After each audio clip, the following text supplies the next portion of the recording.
Bulb जलाओ जगमग जगमग, बल्ब जलाओ जगमग जगमग, एक जग और एक मग, जगमग वो वाला नहीं, रोशनी करें बल्ब से। तो आइए बल्ब संबंधित जानकारी, प्रश्नावली है, तेजी से ले। एक नंबर, निम्न में से बिजली का चालक है, बिजली का चालक है। क लकड़ी, ख कागज, ग प्लास्टिक, घ लोहा। चालक तो लकड़ी, ख कागज, ग प्लास्टिक, घ लोहा। चालक मतलब विद्युत का, ये कहना चाह रहा है विद्युत का सुचालक और कुचालक, यानी जो विद्युत को एक छोर से दूसरे छोर तक जाने दे अच्छी तरह से, सुचालक या चालक, और जो नहीं जाने दे वो कुचालक। तो आप जानते हैं कि लकड़ी कुचालक है, कागज भी कुचालक है, प्लास्टिक भी कुचालक है। प्लास्टिक भी कुचालक नहीं, तार के ऊपर प्लास्टिक ही कवर रहता है तो ये कुचालक है। लेकिन लोहा चालक है, सुचालक। धातु जो भी है, एक अपवाद है, धातु सुचालक होते हैं, एक अपवाद छोड़ के आगे चर्चा करेंगे। तो दूसरा नंबर, बल्ब के आविष्कारक थे। हिंदी में पिछले कक्षा में था एक चैप्टर कविता के रूप में। तो क जेम्स वाट, ख एडिसन, ग ग्राहम बेल, घ जहांगीर भाभा। तो बल्ब के आविष्कारक हैं एडिसन। सीधी सी बात है कि बल्ब के आविष्कारक हैं एडिसन। एडिसन साहब ने बल्ब जलाए, आविष्कार करके रोशनी हुई, और पूरी रोशनी लाइट में आज वीडियो बना रहे हैं। तो थैंक यू एडिसन साहब। तो आइए कुछ ऑप्शन है, इस पर देख लें। ये जेम्स वाट साहब क्या थे? जेम्स वाट साहब, इनके बारे में भी जान लें, आंसर हो गया है इस प्रश्न का। लेकिन जेम्स वाट साहब के बारे में जान लें कि इन्होंने भाप इंजन का आविष्कार किया था। भाप इंजन, छुक छुक छुक छुक रेल चली, तो भाप से पहले चलाया गया था। तो जेम्स वाट साहब जो थे, कौन नंबर, भाप इंजन।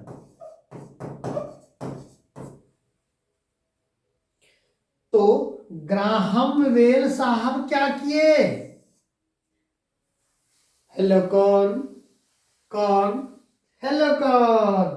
तो ग्राहम बेल साहब टेलीफोन,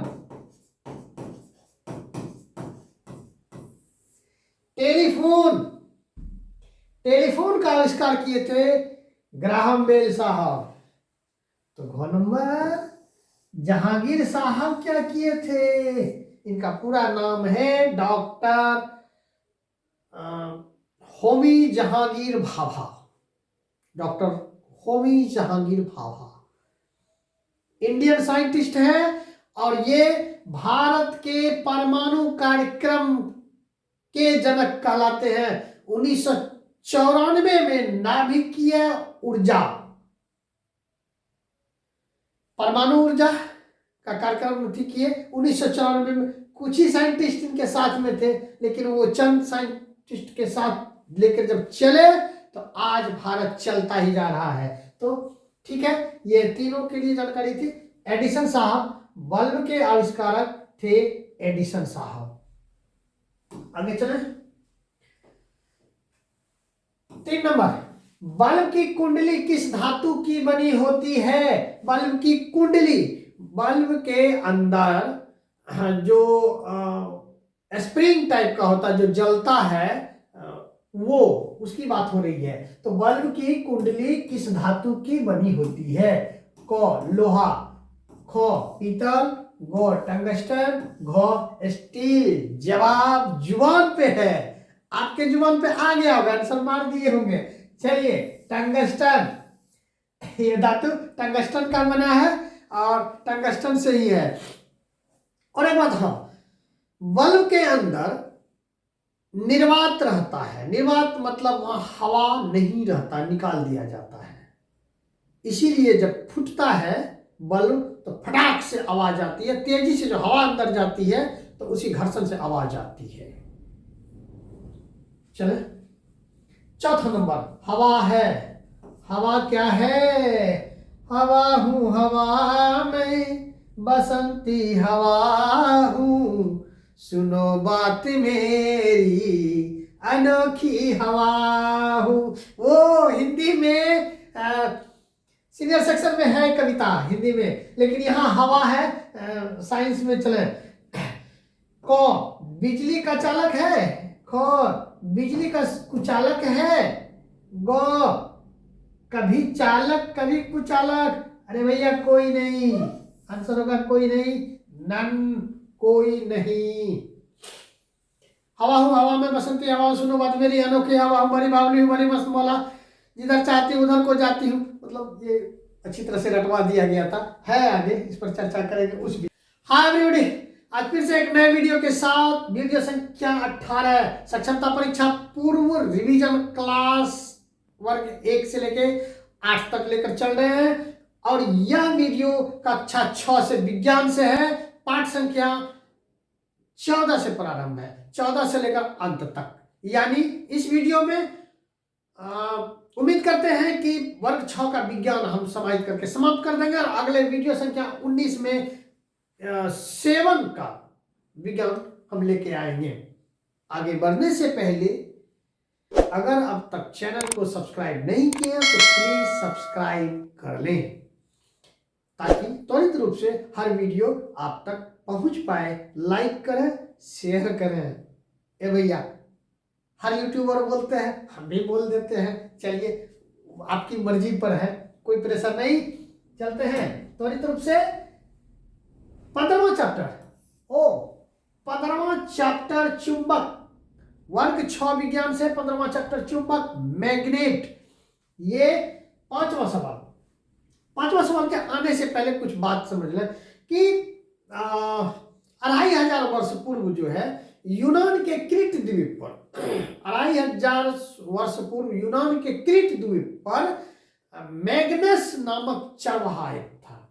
मैग्नस नामक चरवाहा था जो मैग्नेट को, चुंबक को खोजा था, पत्थर है खोजा था, उसी पत्थर में मिल गया था और उसका वो उस समय वो नाम दिया गया था लोड स्टोन। नाम दिया गया था लोड स्टोन।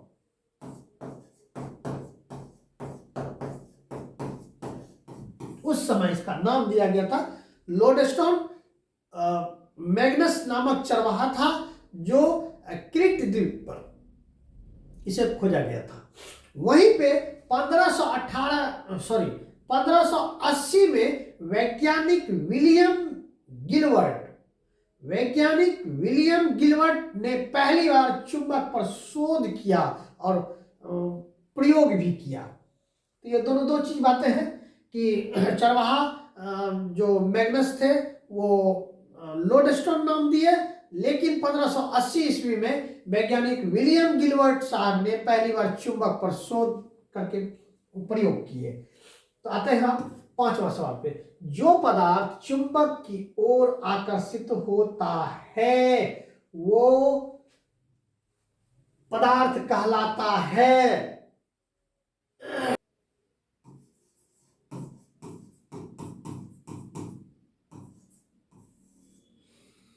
जो पदार्थ चुंबक की ओर आकर्षित होता है चुंबकीय पदार्थ कहलाता है। 6 नंबर, चुंबक के जिन स्थानों पर लोहे का बुरादा सबसे अधिक चिपकता है चुंबक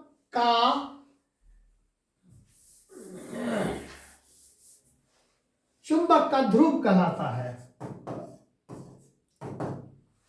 मतलब चुंबक आप सटाएंगे एक खास जगह पर ज्यादा से ज्यादा बुरादा लोहे का या जो भी हो जो आकर्षित कर ले, यहां तक कि चुंबक का भी बुरादा वो एक जगह खास जगह पर जमा हो जाता है तो वो ध्रुव कहलाता है। आगे चले 7 नंबर। हाँ, 7 नंबर पहले आने से पहले एक चीज, जीवक कथा लास्ट में, जीवक कथा पर हम आएंगे। यह जरूरी है, आप इसे जरूर सुन लेंगे। लास्ट में जीवक कथा क्या है, और बेहतरीन चीज है, साइंस से संबंधित और है, तो जीवक कथा जरूर सुनेंगे। तो 7, स्वतंत्र रूप से लटका हुआ चुंबक सदा, स्वतंत्र रूप से लटका हुआ चुंबक सदा डॉट डॉट डॉट की दिशा में ही रुकता है। तो उत्तर दक्षिण, स्वतंत्र रूप से लटका हुआ चुंबक सदा उत्तर दक्षिण की दिशा में ही रुकता है। जबकि स्वतंत्र रूप से चुंबक को एक धागा में बांध दीजिए और घुमा दीजिए और छोड़ दीजिए, स्थिर जब हो जाएगा तो उसकी दिशा उत्तर दक्षिण हो जाएगी। दिशा सूचक का भी काम कर जाता है ये। तो 8वां नंबर, जब दो समान ध्रुव आमने सामने रहते हैं तब होता है क्या? जब दो समान ध्रुव आमने सामने रहते हैं तो विकर्षण होता है, विकर्षण होता है। विकर्षण यानी दूर छिटक जाता है। और जब दो असमान ध्रुव आमने सामने रहते हैं तब आकर्षण होता है।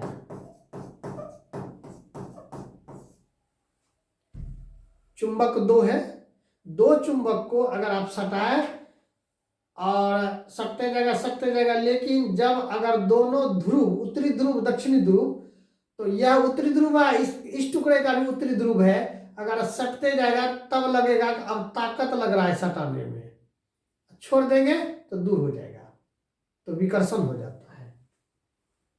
जबकि दोनों असमान ध्रुव हो, एक उत्तरी एक दक्षिणी ध्रुव हो, और दोनों को सटाएंगे, असमान ध्रुव जब होगा तो आपस में आकर्षण होगा। वैसे भी जनरल लाइफ में हम लोग को भी अपोजिट जब होते हैं तो आकर्षण, और समान होते हैं तो विकर्षण। समझने वाले समझ गए। चलिए 9 10 में चलते हैं। 10वां सवाल, चैप्टर नंबर 16, जल।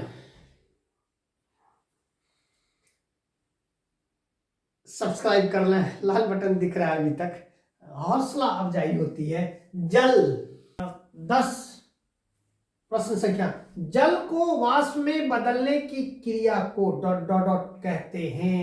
क्या करते हैं? तो वाष्पन। जल को वाष्प में बदलने, जल जब, वैसे भी हम गर्म भी करते हैं ना, गर्म करते हैं तो वो भाप बनता है, तो इसको हम वाष्पन कहते हैं। यहीं पर एक बात है, वाष्प जब होता है, पौधे में भी वाष्पोत्सर्जन होती है। अब वाष्पोत्सर्जन कैसे होती है, कितना होता है? एक छोटा सा पौधा में कितना पानी बाहर फेंका जाता है वातावरण में पौधों के द्वारा, इस पर एक वीडियो बनाए, प्रयोग किए हुए हैं, डिस्क्रिप्शन में और कमेंट में हम वह वीडियो दे देंगे, बहुत अच्छा वीडियो है। यहां पे जल वाष्प को जल में बदलने की क्रिया को संघनन कहते हैं।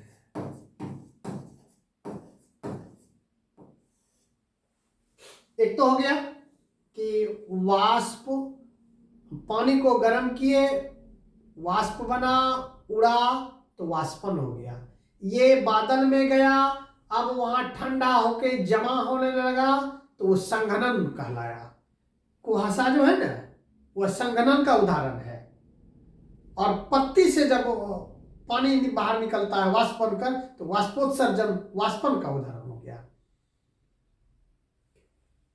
गड्ढे तालाब में पानी घटते जाता है, धीरे धीरे घटते जाता है, तो जमीन तो सोखता है, ऊपर भी धूप में वाष्पन होकर बाहर निकल जाता है। 12वां सवाल, एक वर्ष या इससे अधिक समय तक वर्षा न होने से उस क्षेत्र में होने वाले संभावना होगी, डॉट डॉट डॉट होने की संभावना होगी क्या? अकाल या भूखमरी, अकाल हो सकता है, भूखमरी हो सकता है। अगर जहां फसल होती हो 1 वर्ष तक कुछ भी पानी ना हो, हालांकि पटवन की सुविधा, सिंचाई की सुविधा अब आधुनिक युग में है, लेकिन जहां कोई सुविधा नहीं, केवल बारिश पर निर्भर है, 1 साल बारिश ना होगी तो वहां फसल नहीं के बराबर होगी और वहां भोजन की किल्लत होगी, अकाल महसूस होगा, बाहर से उसे लाकर पूर्ति करना पड़ेगा। आगे बढ़े, क्वेश्चन नंबर 13, प्लीज लाइक कर लें। 13 नंबर, अत्यधिक वर्षा से डॉट डॉट डॉट आती है, ढेर वर्षा होगी तो भैया बाढ़ आएगी। 14वां सवाल, पृथ्वी का 2/3 भाग जल से घिरा है। पृथ्वी का टोटल ग्लोब जो हम देखते हैं चारों तरफ, उसमें 2/3 भाग पानी से घिरा हुआ है। इसको 2/3 भाग को अगर परसेंटेज में ला दें तो परसेंटेज 71% में यह बदल जाता है। 71% पानी, 29% पे हम लोग, उसमें भी जंगल पहाड़ सब, खेती बाड़ी सब। तो ये पानी 71% है। इस पानी की बात करें तो 15वां नंबर में सवाल ये बनता है कि इस पानी में 97.5% खारा जल है। 97.5% खारा जल है। और 16वां में देखा, शेष 2.5% स्वच्छ जल या मीठा जल है। ये खारा जल क्या हुआ? हम खड़ा हैं अभी तो खड़ा, यही खड़ा ना भैया ना। खारा जल 1 लीटर पानी ले लें, एक मग्गा, और 2 बॉक्टो इतना इतना नमक डाल दे, घोर दे, कितना नमक होगा? तो समुद्र और महासमुद्र का पानी ऐसे ही खड़ा होता है। तो समुद्र का पानी खड़ा होता है, समुद्र खड़ा नहीं होता है। इसलिए इसको देख लें कि अब एक जो 2.5% है, ये 2.5%, इस 2.5 में अब हम लोग यहां से बंटवारा करके देखें तो 1.6% पानी तो जमीन में, 2.5 में 1.6% जमीन के अंदर भूम जल, जो हम लोग पीते हैं ट्यूबवेल से, सिंचाई करते हैं और कुएं से पानी निकालते हैं, वो वाष्प बनकर 0.001% वाष्प बनकर बादल के रूप में चला जाता है। वहां से जो बारिश होती है पुनः हम ही लोग को आता है, और शेष नदी और सब भी तालाब है वगैरह वगैरह में। यानी कि 97.5% पानी खारा जल है और 2.5% स्वच्छ जल है, पीने लायक बहुत कम है। 17वां सवाल, पत्तियों से निकलने वाली वाष्प की क्रिया को वाष्पोत्सर्जन कहते हैं। वाष्प का उत्सर्जन, इसके बारे में हम कहना चाहेंगे कि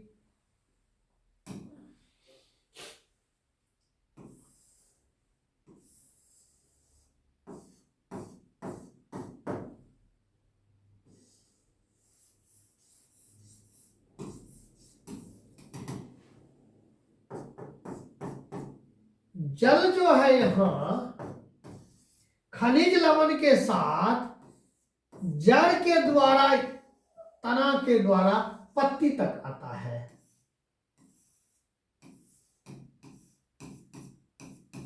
पत्ती तक आता है। ये जो जल का संवहन होता है पौधे में, तो ये 2 पाइप है। एक है जाइलम, एक है फ्लोएम। तो जाइलम से जल और इससे भोजन संवहन होता है, ढोया जाता है। तो यहां से पानी जल जड़ के द्वारा आया पत्ती तक, क्योंकि हम जानते हैं कि पत्ती हरा होता है और यहाँ पे पत्ती में ही प्रकाश संश्लेषण की क्रिया होती है और प्रकाश संश्लेषण की क्रिया के द्वारा पौधे अपना भोजन बनाते हैं। पौधे अपना भोजन बनाकर यहाँ शेष पानी जो है वातावरण में वाष्पोत्सर्जन की क्रिया के द्वारा बाहर भेज देता है वातावरण में।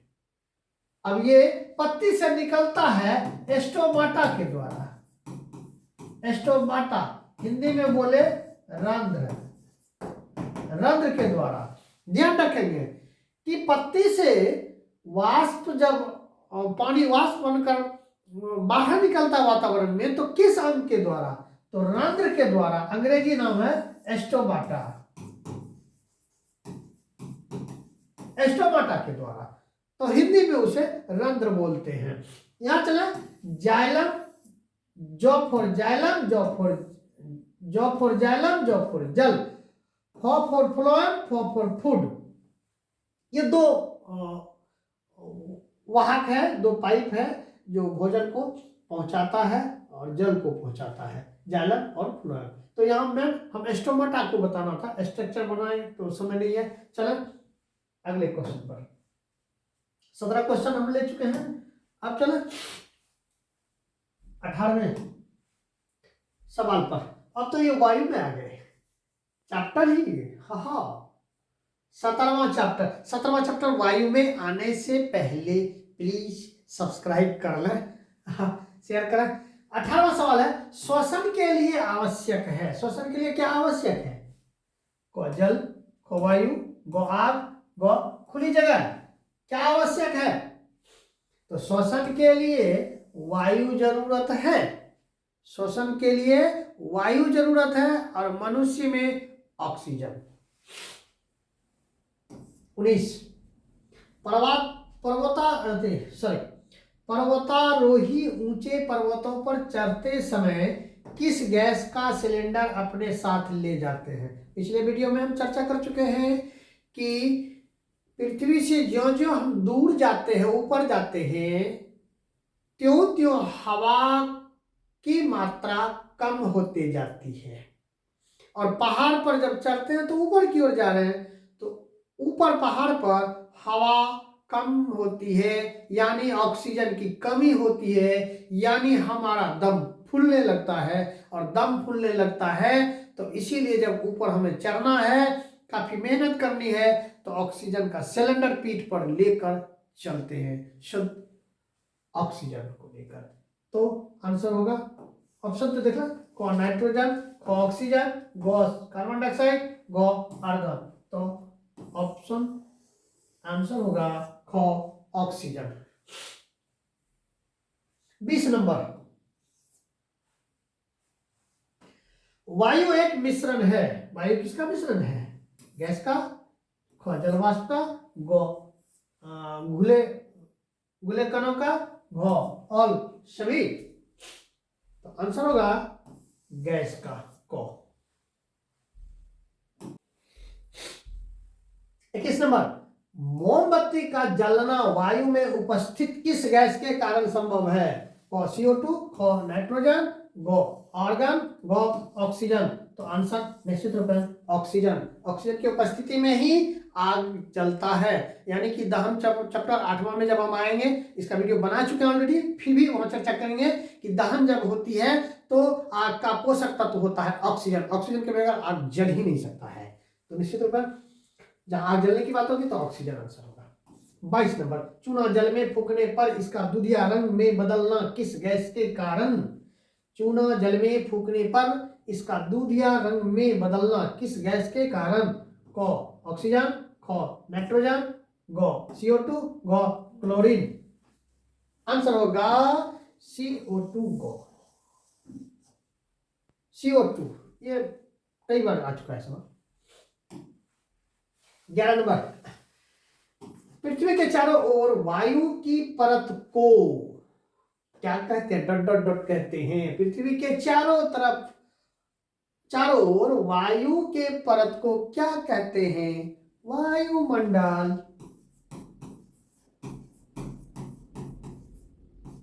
मंडल मतलब समूह, और वायु के समूह को, यानी उसके समूह को वायुमंडल।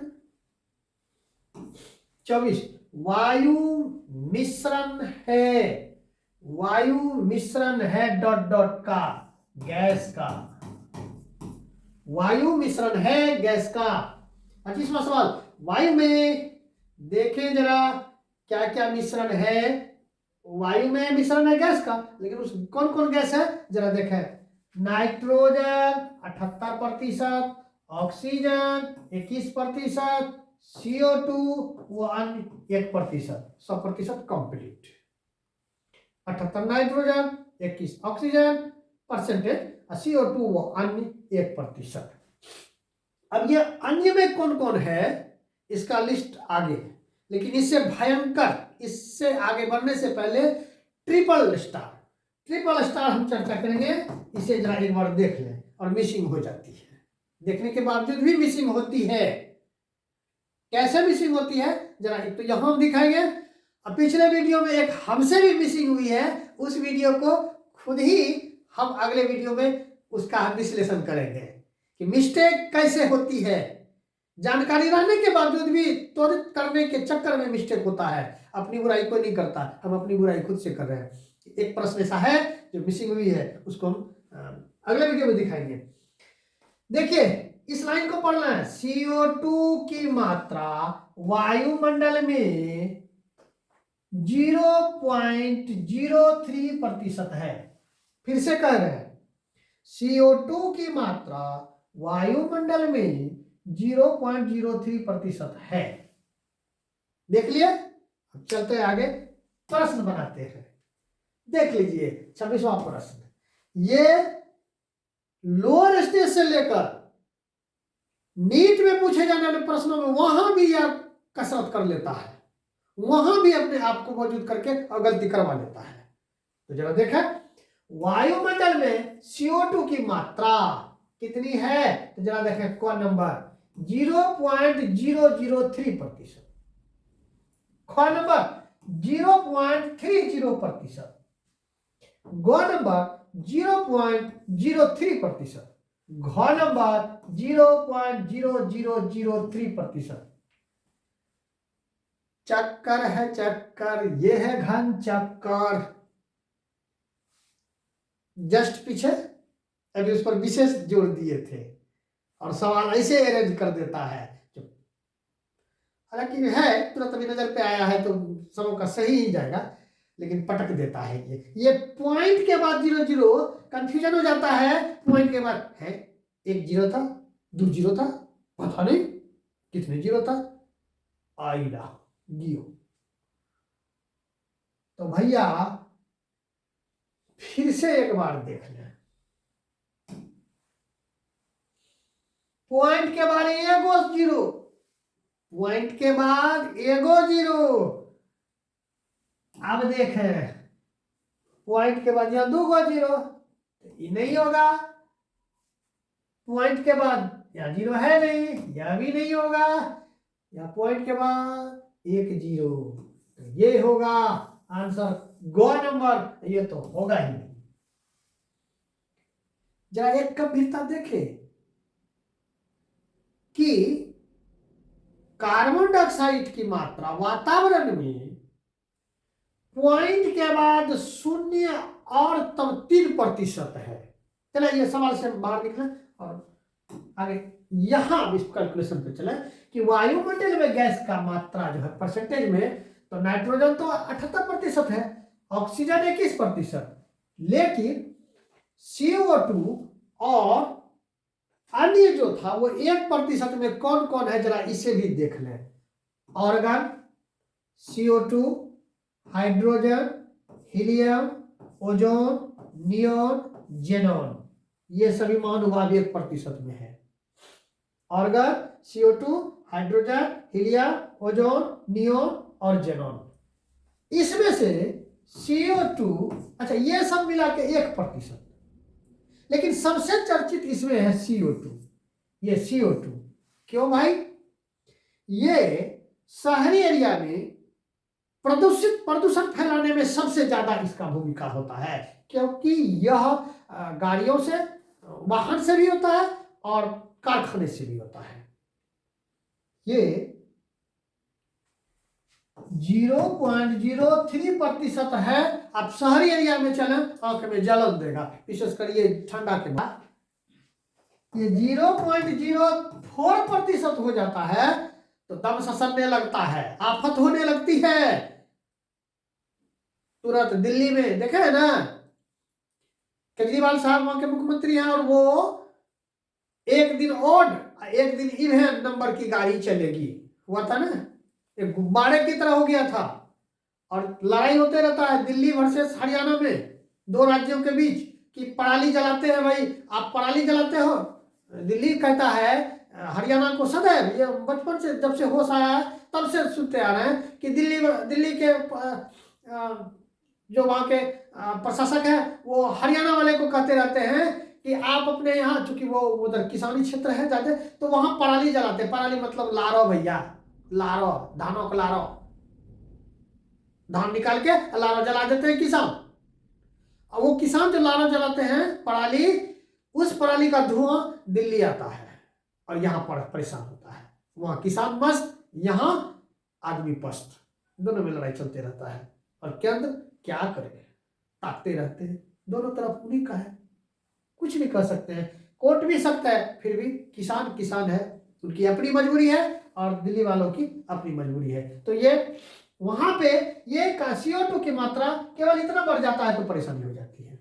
अब यहां से आगे चले, ठोस कचरा प्रबंधन। ठोस कचरा प्रबंधन, इस चैप्टर को अंत करने से पहले देख लें कि थोड़ा मनन करेंगे कि गीला कचरा किस रंग के डब्बे में डालते हैं और सूखा कचरा किस रंग के डब्बे में डालते हैं, इसको जरा मनन करेंगे, लास्ट में इसकी जानकारी करेंगे। 27 नंबर, प्रदूषण उत्पन्न करने वाले पदार्थ को कहते हैं क्या?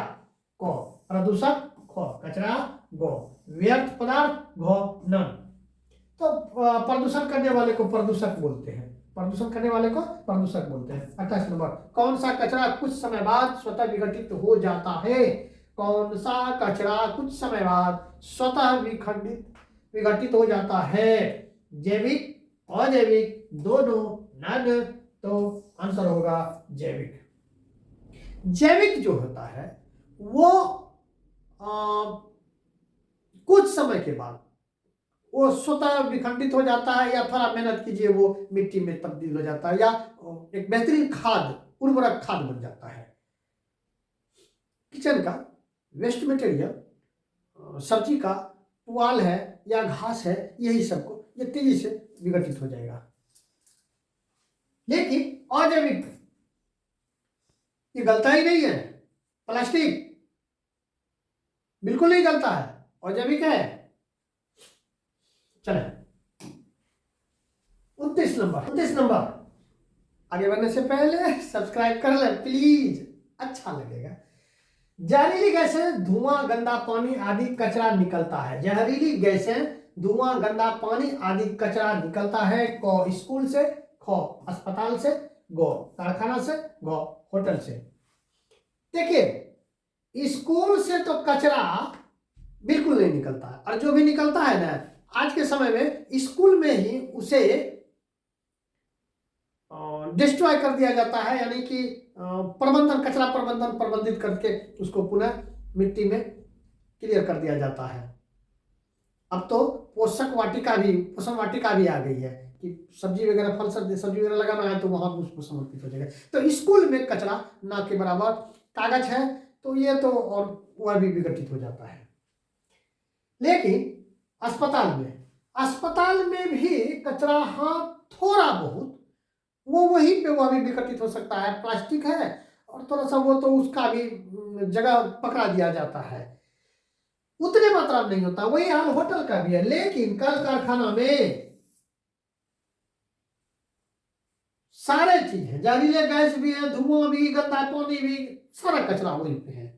तो कारखाना में ये मल्टीपर्पज कचरा है, तो इसका आंसर गौ होगा, कठरा। 30 नंबर, कंपोस्ट खाद रसोई और बगीचे से निकलने वाले कचरे का सबसे अच्छा तरीका, पुनर्चक्रण, खो पैकिंग, गो कम उपयोग, घो नन। तो निश्चित रूप पर पुनः चक्रण आंसर होगा कि फिर से उसको चक्र में ले आए, उपयोग में ले आए, और दोबारा उपयोग। हम लोग इंडियन हैं, विशेषकर बिहारी हैं, फेरू से ओकरा हम उपयोग करबे करबो, ये गारंटी छो। निश्चित रूप में पुनः चक्रण यानी पुनः उसको उपयोग करें। जैसे सब्जी हम लगाए, सब्जी काटे रसोई घर में, उसका टुकड़ा वगैरह बचा, वेस्ट मटेरियल, उसको हम क्या किए कि बकरी को खाने दे दिए, या नहीं तो उसको एक डब्बे में दे दिए, थोड़ा सा वहाँ उसमें कुछ और थोड़ा सा मिलाया जाता, और वो सड़ गया तो फिर वो कंपोस्ट बन गया, पुनः हुआ सब्जी वाले पौधे में डाल दिए, तो पुनः इस्तेमाल हो गया, पुनः चक्र। पैकिंग भी नहीं, कम उपयोग तो क्या कहा जाए, सब बहुत ऐसी चीज है कि हम उसका जरूरत इतना है कि कम नहीं कर सकते हैं, तो आंसर होगा पुनः चक्र। आगे चला 31 नंबर, प्लास्टिक गाय के किस अंग में फंसकर उनकी मौत का कारण बन जाता है? आंत में, गले में, अमाशय में ना? तो आंत में फंस के भाई।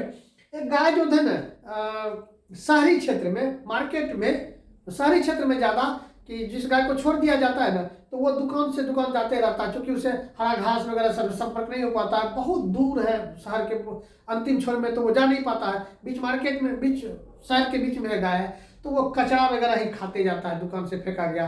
तो पंडित वगैरह में कुछ है जो चाटने के चक्कर में पंडित भी खा लेता है और आंत में फंस जाता है और उसका मौत का कारण हो जाता है। आगे पहले जो बोले थे कि नीला डब्बा सूखा कचरा, हरा डब्बा गीला कचरा, सूखा कचरा नीला डब्बा में, गीला कचरा हरा डब्बा में, हरा डब्बा में गीला कचरा, नीला डब्बा में सूखा कचरा। कह के अमिताभ बच्चन जी कहिए रहे हैं, हम लोग भी अपनी मनमर्जी कर रहे हैं। अब तो हर घर में डब्बा दे दिए गए सरकार के द्वारा, लोहिया स्वच्छता के अंतर्गत।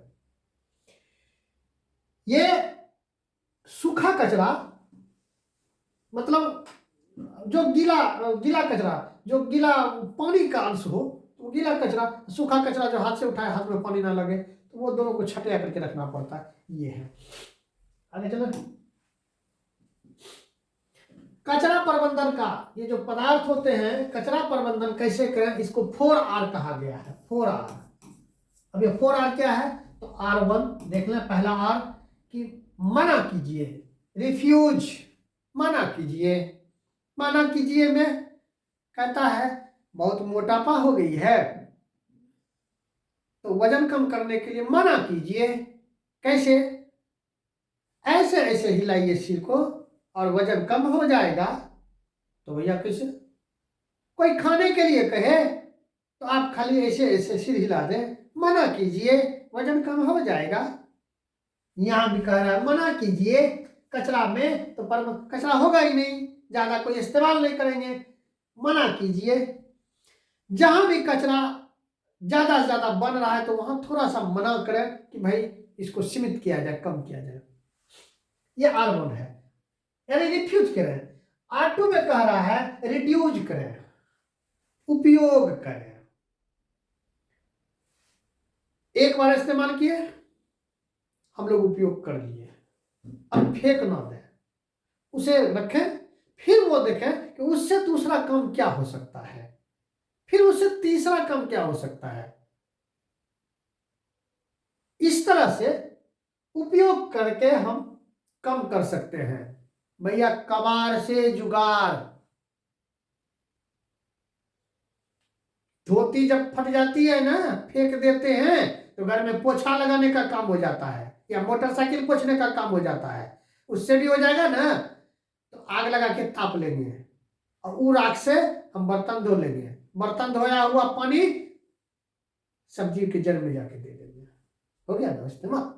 उपयोग कम कर लिए। R2 चला, R3 में रीयूज करें, पुनः उपयोग करें।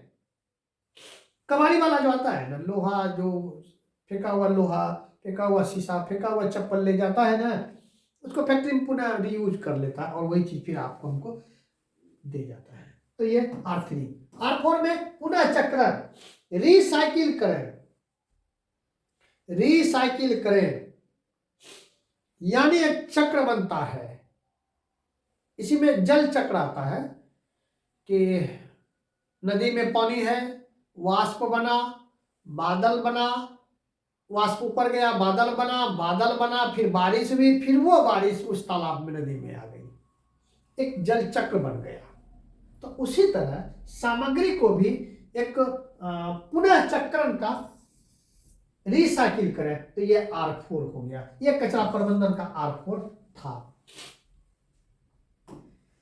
हाँ, अब आ गए हम जीवक।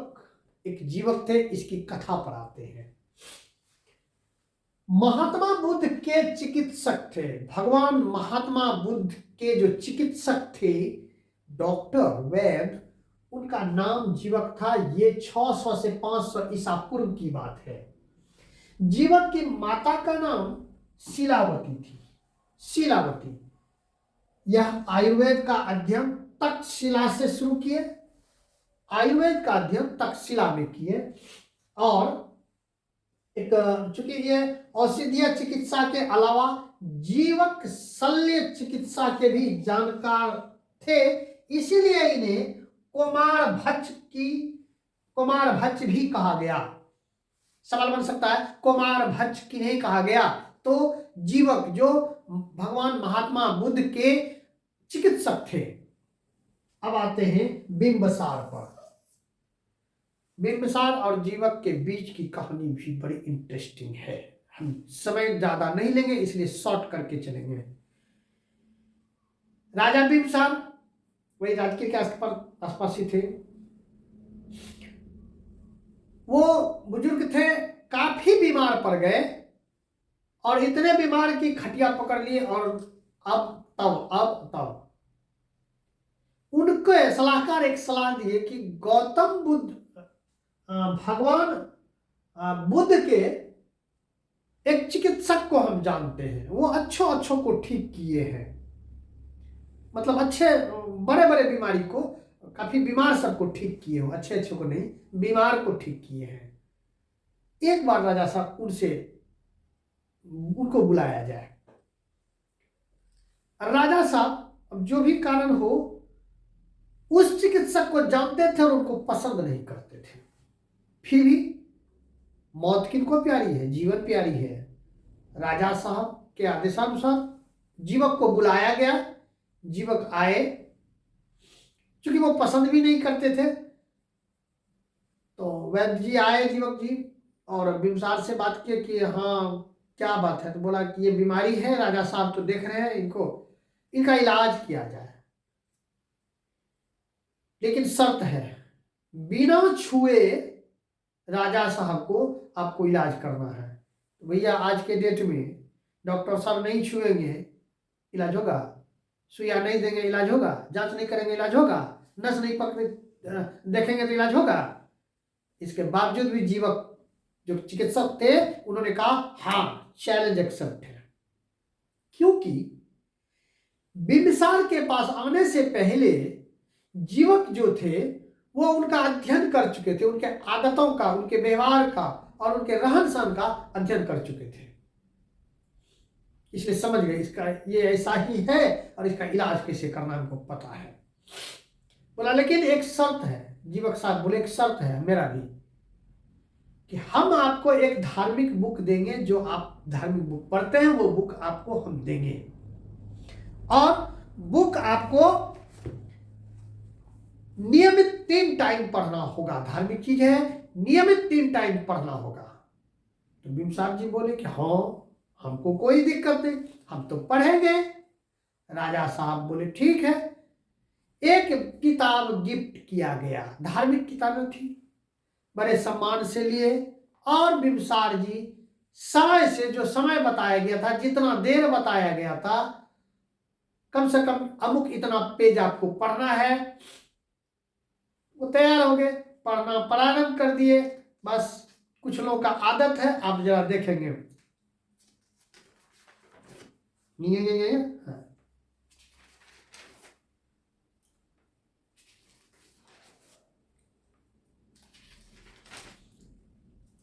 ये आदत देख लीजिए, माफ कीजिएगा ये मेरे विरुद्ध है, मैं हमारी ऐसी आदत है नहीं, लेकिन कुछ एक की आदत है ये। पेज पलटने से पहले हाथ को गीला करना, गीला करने के लिए जीभ पर हाथ को लगाना।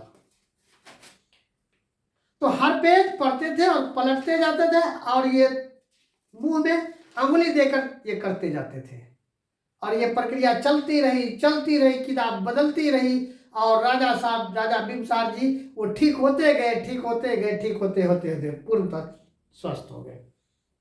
राजा साहब बुलाए, ओ जीवक तूने तो मुझे छुआ नहीं, इलाज कैसे हो गया? बोला राजा साहब बिना छुए हम सब काम कर दिए, हमको पता था। आप जब किताब पलटते हैं ना, पन्ना, किताबों का पन्ना, तो हर पेज को पलटने के लिए जीभ में हाथ सटाते हैं और तब पेज पलटते हैं। हम दवाई का जो घोल था ना, हर पन्ना में लगा दिए थे, ये कोर पर, ये कोना में लगा दिए थे, और आपने हर पेज को यहाँ छुआ, दवाई यहाँ आया और जीभ में आया। और बोले थे ना रोज 50 पन्ना पढ़ने के लिए, तो उतनी मात्रा में दवाई चला गया अंदर, और रोज 3 टाइम लेना था, दवाई आपके अंदर गया और तबीयत ठीक हो गई आपकी। ये था जीवक और बिम्बसार के बीच की कहानी। भगवान महात्मा बुद्ध के चिकित्सक थे जीवक, जिनकी माता का नाम था शीलावती। बिम्बसार का इलाज भी जीवक ने किया था और इन्हें अपने राज्य में मुख्य चिकित्सक पद पर रखा। ये था जीवक की कहानी। अरे जीवक की कहानी है कहाँ, तो प्लीज आप देखेंगे वर्ग 6 की जो बुक है, पेज पलटेंगे लास्ट देख लीजिए, लास्ट पेज में जीवक विज्ञान विषय में जीवक की कथा है। आप इसे पलटेंगे, देखेंगे, अन्यथा शॉर्टकट जो सारांश में हमने पढ़ ही दिया है। तो आज 18वां अध्याय समाप्त, वर्ग 6 का विज्ञान समाप्त। अब अगले वीडियो में हम वर्ग 7 से विज्ञान विषय को लेकर आएंगे, तो उसमें भी खास अध्याय है, 3-4 वीडियो में वहां भी हम समाप्त करेंगे। तो इसी वादे के साथ मिलते हैं अगले वीडियो में, तब तक के लिए बाय, थैंक यू।